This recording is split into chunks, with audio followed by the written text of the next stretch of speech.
Hey guys, how's it going? So last night I did a breaking news update talking about 5 gun control bills that were getting heard in committee earlier today at noon in an attempt to cram a bunch of gun control down our throats during the lame duck session here in Michigan. Well, this is a major update, so stay tuned because I'm going to go through quite a bit here.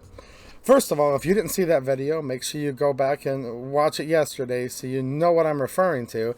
And if you're new to the channel, welcome and good to see you here. And I thank all of my returning viewers for continuing to come, get informed. And look, all of us need to be in this fight together to save our Second Amendment protected right to keep and bear arms.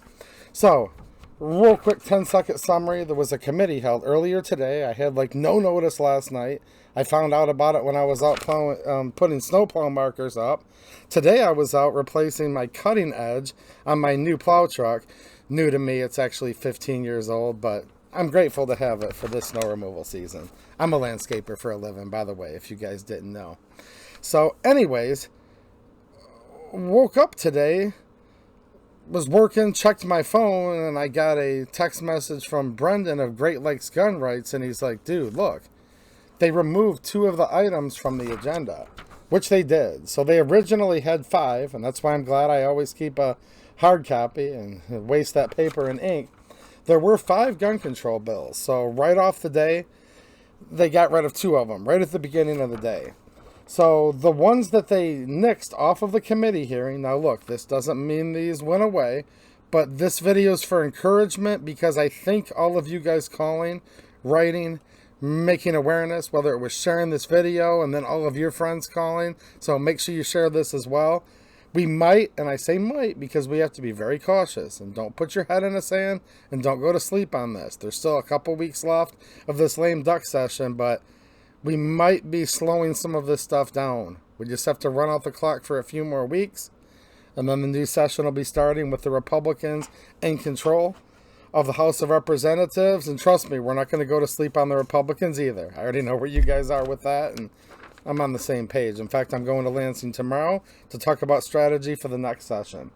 So the 3 that they heard the hearing on was, real quick, 6144, law enforcement other, destruction of weapons required for buyback programs.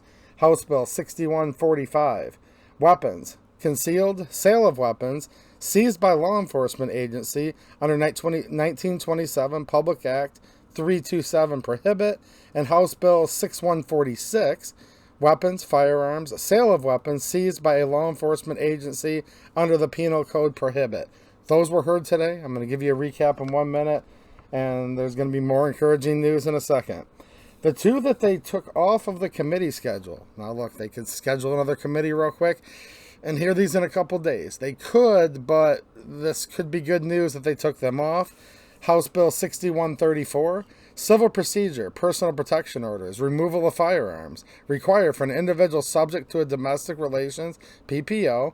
And then House Bill 6135, civil procedure, other, individuals convicted of misdemeanor domestic violence, enact procedures for surrender or seizure of firearms.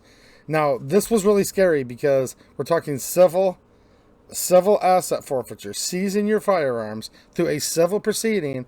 And just remember, you think of domestic violence. How terrible. He went home and beat his wife. Yeah, that is terrible. But look, they've changed the definition of domestic violence in a recently enacted law where it now includes many non-violent offenses. It can include things with teenagers within the home, disciplining your teenage son because he was in trouble. I mean, there's lots more to it than just the guys beating up on people, right? So those 2, the 6134 and 6135, were removed from the agenda today. So let's get to the next 3. So we'll group them all together, although they're separate bills. And this has to do with the so-called buybacks. Another word is collection event, right, of the firearms. And if any other firearms were seized by police through any other means, people just dropping off a firearm at the police station, they wouldn't be able to get sold off anymore to the general public or to other agencies. These bills, if they pass, would mandate that they are destroyed. Now, what I noticed is there were some people there testifying for these bills, meaning they wanted them to pass. And these people were super, super eager about, yeah, just as many people that can turn their guns in. And it just seemed like they love the idea of collecting firearms or buying them back. I'm using air quotes. I hate that term. Look, tell me what you think in the comments. How can you buy back something you never owned to begin with? Think about this. If I sold you a candy bar for $1 and you didn't need it and I was hungry, an hour later I'm like, dude, can I buy it back off you for $1? That would make sense. But what if you bought that candy bar and I just saw that you had it and I'm like, hey, dude, I'll give you $1 and buy it back. You'd say, buy it back. So look, it doesn't even make any sense. And it doesn't make any sense when it comes to this either. But this is what we're talking about. It's kind of a big deal. What I thought was kind of weird. And tell me what you think about this. What do you think about a church getting involved in gun buybacks? They actually call it a collection event. Well, there was a guy there from St. David's Firearm Disposal.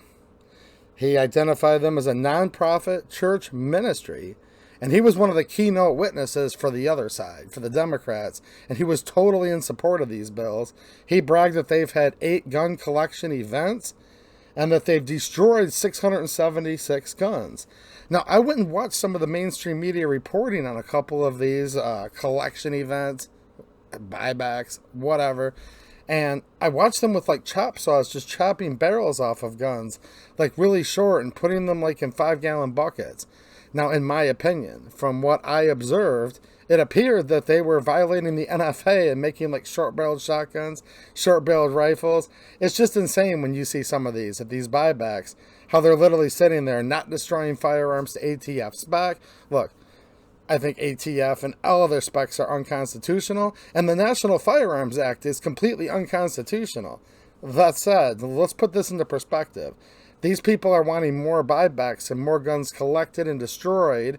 They want more and more gun control laws, and they're there testifying today to try to pass even more gun control in Michigan. And again, in my opinion, it appears that they're violating the National Firearms Act, running chop saws like halfway down the barrels of shotguns, just cutting rifles in half, not following the manner in which you have to properly destroy or demill a firearm. And wow, the irony is like so thick you need to put on like hip waders to wade through it. But for some reason, these people never get in any trouble for openly, again, in my opinion, it appears, violating federal firearms laws like on local TV. So that group was there. Now there were other ones that were in support too. The typical gun grabbing groups. Some of them just wrote on the cards. Some of them actually testified. Now there were some that were opposed to it. Michigan Open Carry was there. Tom Lambert, he did a great job in his speech in opposition to these bills. You also had the Michigan Sheriff's Association and Michigan Chiefs of Police. Now, they were opposed to these gun control bills too, but they were opposed, and it seemed, in the narrow aspect of right now, when they get seized firearms or ones that are turned in or through these buybacks or whatever, they can sell them via auction or to other third-party companies and generate revenue for their local police or county sheriff's department. This law would prohibit them from doing that, thus making them destroy them. It wouldn't allow them to transfer anything. Now, they could keep them for their own department's use, but they usually don't want to use the firearms that are collected or seized. But other than that, they couldn't sell them, trade them, transfer them to other departments, or sell them to the general public at sale. So in my opinion, it seemed like the Chiefs of Police Association of Michigan and the Michigan County Sheriff's Group were only opposed because this gun control bill will wind up being a defund of the police if it becomes law, and it seemed like they were concerned about the loss of revenue. Now this next one, just hold on guys, because we have to call a spade here. The NRA was there, and they testified against this bill. And actually the NRA was at the Senate hearing that was in Michigan for more gun control just like a week ago. Like I said, if you're new, go back and watch the last couple weeks of videos. There's a lot going on. We're not out of the woods yet, but I have some more good news in just a minute. The NRA's actually been there, testifying against. Take it for what it's worth. I'm not a fan of the organization. I'm really not. Not on the national level. I have actually seen them showing up in the Capitol in Michigan, and I do like that. So you guys need to know the truth, because they have been actually showing up to testify against. The other guy that was there that did a really good job is a viewer of the channel. His name's Donovan Gomez. I actually just saw him a little bit ago, right when I was getting ready to do this video, in the comment section of my last video. So he may comment down here. If not, go look him up in the comments of my video I did last night, and let's all thank him for being there. Just a regular member of the public as far as I know. I recognized him as a longtime viewer of the channel in the comment section, and he had said, yeah, he's going to Lansing, and he did, and he testified, and good job, Donovan. I appreciate you going there, man. And yeah, man, just get in the fight, guys, because here's what happened next. So they went through this testimony, and then the chairwoman, which was Conlon, this is a far leftist rep. This is a gun grabbing. She's voted for every gun control that you can think of that's been up for vote so far in the last 2 years. She looked and she said, does any of the authors of the bill, I think is how she would have any more questions. Now, some of the reps had asked the witnesses that were testifying, the people giving their testimony there. They had asked them questions, and there was a little correspondence back and forth between some of them, especially with Tom Lambert and some of the others, and the guy from St. David's Firearm Disposal. Anyways, ministries, nonprofit church ministry. Let me know what you think about that in the comments, because it's kind of creepy to me. But anyways, and I don't like that either, by the way, at all.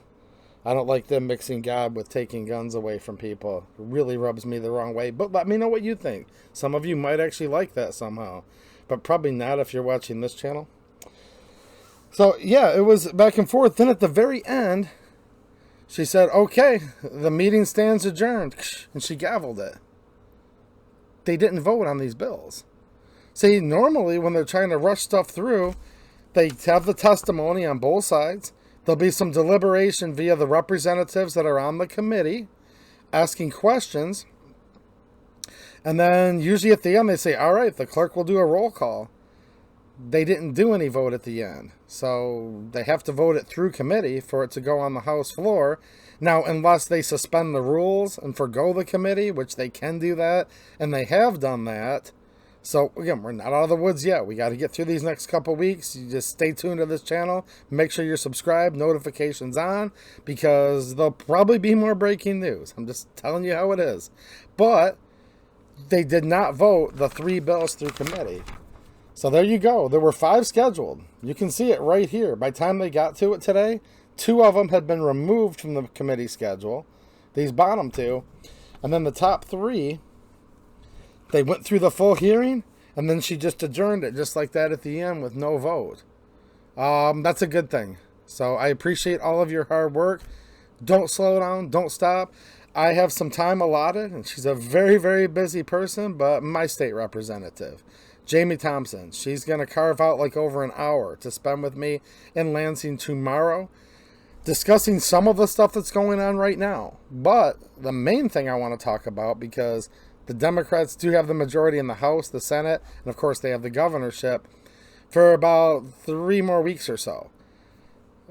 Come the beginning of January, the Republicans are going to take that House, with the Senate still retaining the majority of Democrats in the Senate, and then the governorship 2 more years.